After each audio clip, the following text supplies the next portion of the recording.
Hey Harry, my friend says I should just write the square root of 2 when the answer is the square root of 2. But I'd rather show the answer as a decimal.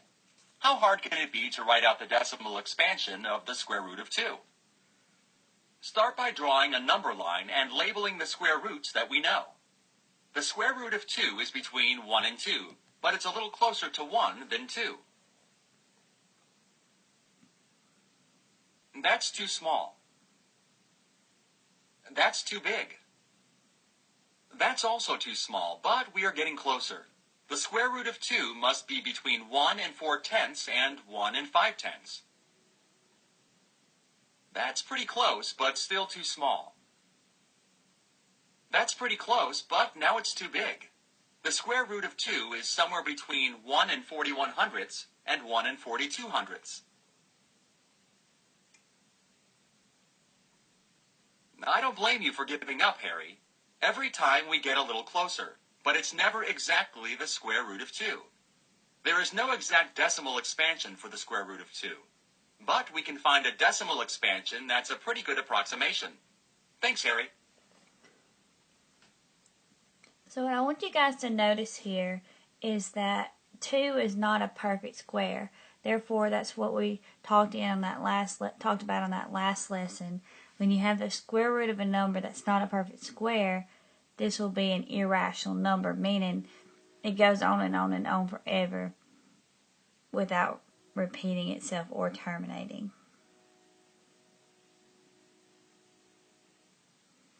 Let's move on to part 1, some examples.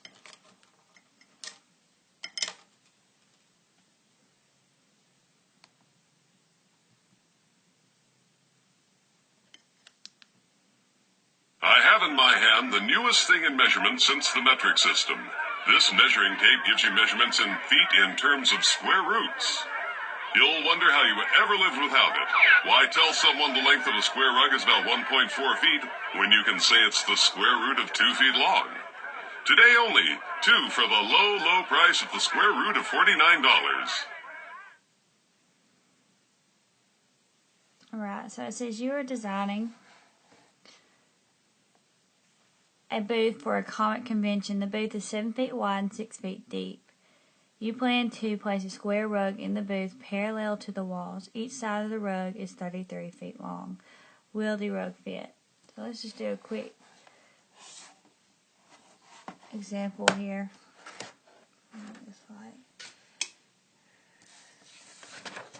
I'm going to just draw this booth that we're designing.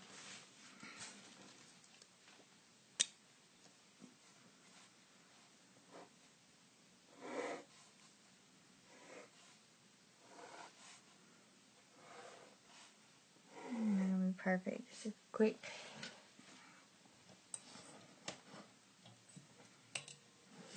get this slide fixed.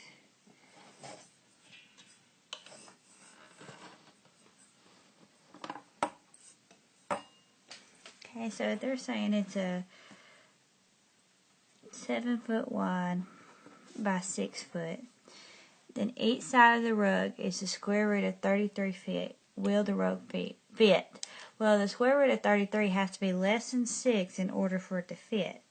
So we'll go to our calculator and we'll type in the square root of 33,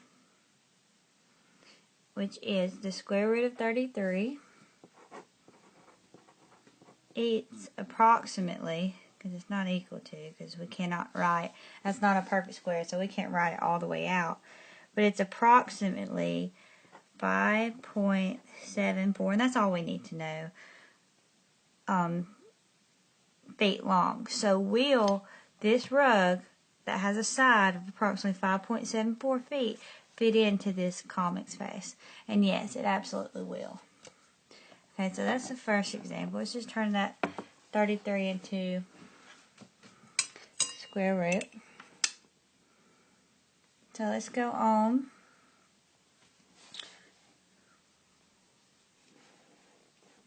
This next example.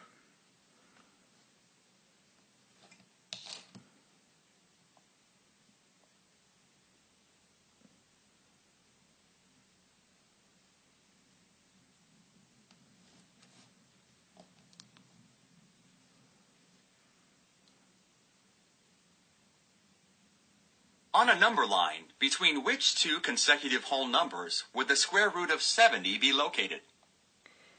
And that's just where, guys, you'll take the square root of 70 and you get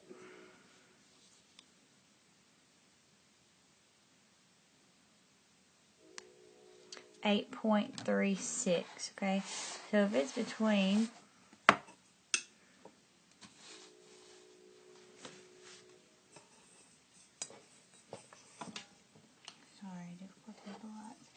if it's between, if the square root of 70 is approximately 8.36, then the two consecutive whole numbers would be between 8 and 9, because 8.36 falls between the whole number of 8 and 9. There's not much to that example. You will see a lot of that, though.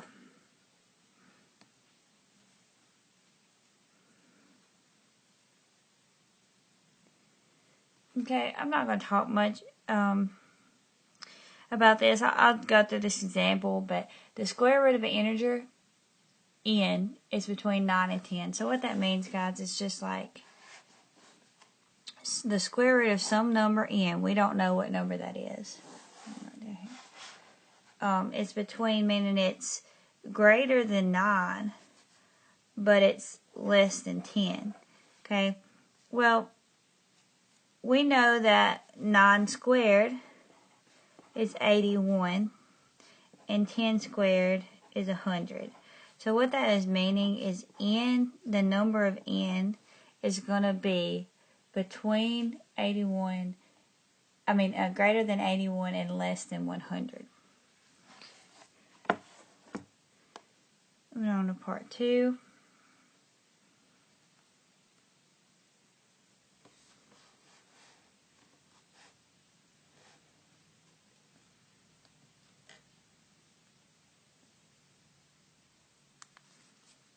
My square root measuring tape is useless if people only want to know measurements in rational numbers.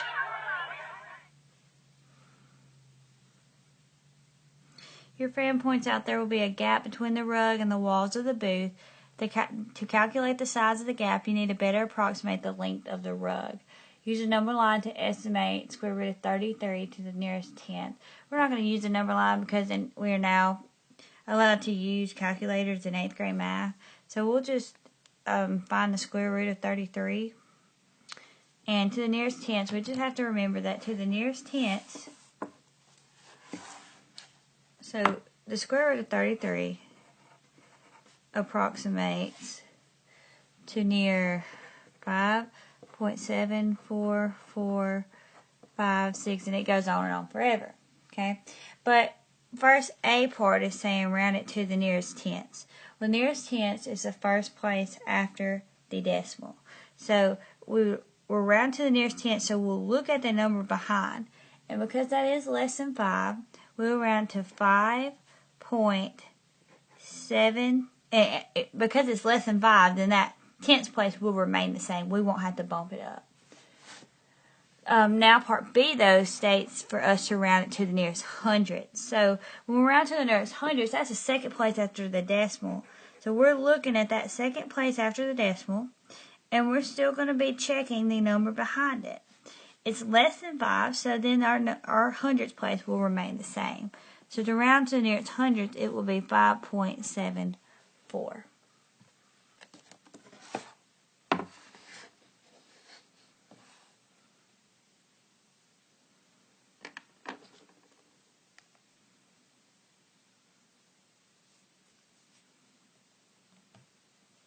What is the square root of 52 to the nearest tenths? Type in your calculator.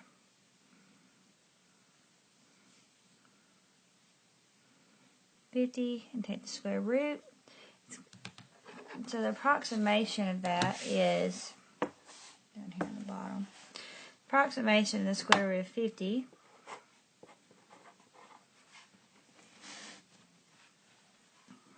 is 7.07106. So to round that to the nearest tenth, we're looking at the tenths place. But we got to check the number that's behind it. It is greater than 5, so we will have to round this tenths place up 1. So the square root of 50 approximated to the nearest tenth is 7.1.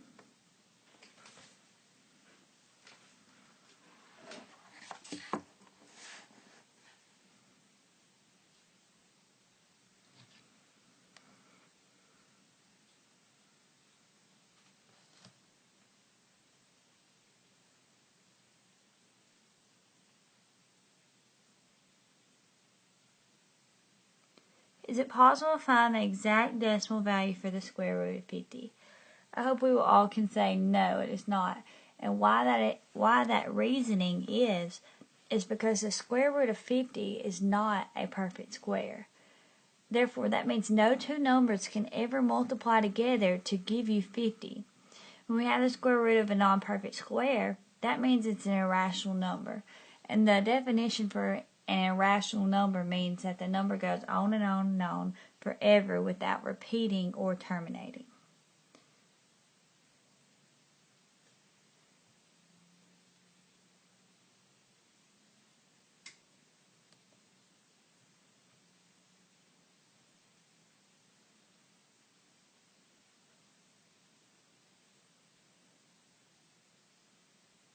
The no-need plan graphic organizer is a tool that can help you in making sense of problems.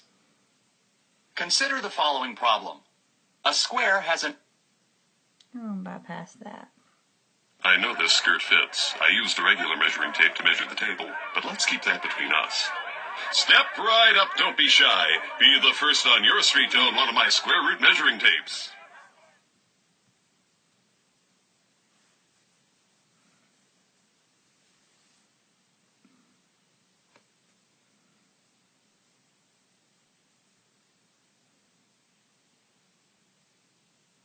Okay, a square has an area. So this is where we're going to have to recall some things that we learned previously.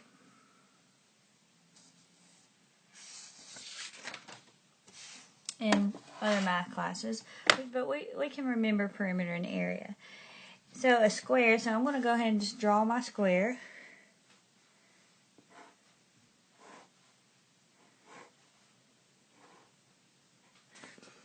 A square has an area of 112 centimeters squared. It wants to know the perimeter. So if we think about an area of a square, that's going to be this base, or side by side on a square. Side times side equals 112. So this is S times S equals 112. Well, we know when we multiply something by itself, that's technically considered squared. So S squared equals 112. Well, to get rid of that squared, we do the square root. And what we do to one side, we have to do to the other. So we take that square root of one side, we take the square root of the other. When we take the square root of S squared, that just becomes S. And when we take the square of 112, that's going to be an irrational number, so we will have to approximate. The square root of 112 is approximately 10.583. Alright, so that's what S is. What S is one side. So one side is 10.583. Okay? But it's wanting us to know, the question asks, what is the approximate perimeter? Well, we know perimeter is all the sides added together. So what we would have to do is we would take this one side, since there's 4 sides of a square, you can multiply it by 4 or add it up 4 times. You would do 10.583 times 4. The 4 came because there are 4 sides, and we know each side is 10.583. So when I multiply that out, 10.583. And it don't matter if you went to the 1,000th place or stopped at the 100th place on that. I just kind of where I went because it is approximation. So the perimeter is approximately, you could just say 42 centimeters square. No, it won't be square. 42 centimeters or 42.3 centimeters. Either will be fine for that.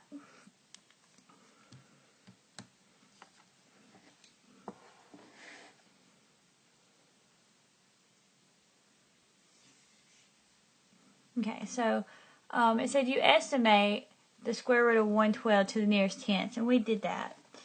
We didn't do the nearest tenth, but here it is to the nearest 1,000th place, 10.583. Is the estimated value rational or irrational? Okay, well, let's just go ahead and do what it says. It says you estimate the square root of 112. Okay, let's estimate that to the nearest tenth. Well, to the tenths, it would be, you look at the tenth place, you look at the number behind it. It's higher than 5, so we would round up. So to the nearest tenth place, it would be 10.6. Okay, so the question is asking, is this estimated value, here's my estimated value, is that rational or irrational? Well, my estimated value is obviously going to be rational because this is a terminating decimal. That 0.6, the estimated value stops. So that covers our lesson for today. I'm once again going to bring up the extras examples on close and check. And I'll pull up the answers for you as well.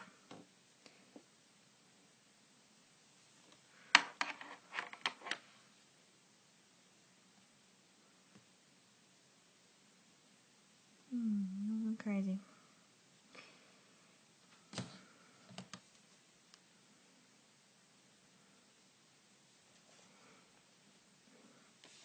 You can just pause your screen.